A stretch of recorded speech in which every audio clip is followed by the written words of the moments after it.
Hello and welcome on my screen. My name is Michael Anger.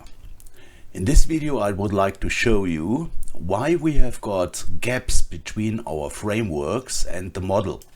In reality, in the software it looks like that there is no gap and everything is fitting fine, but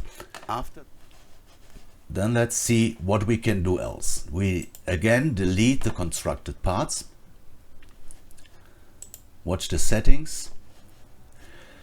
Lay it where we want to have it.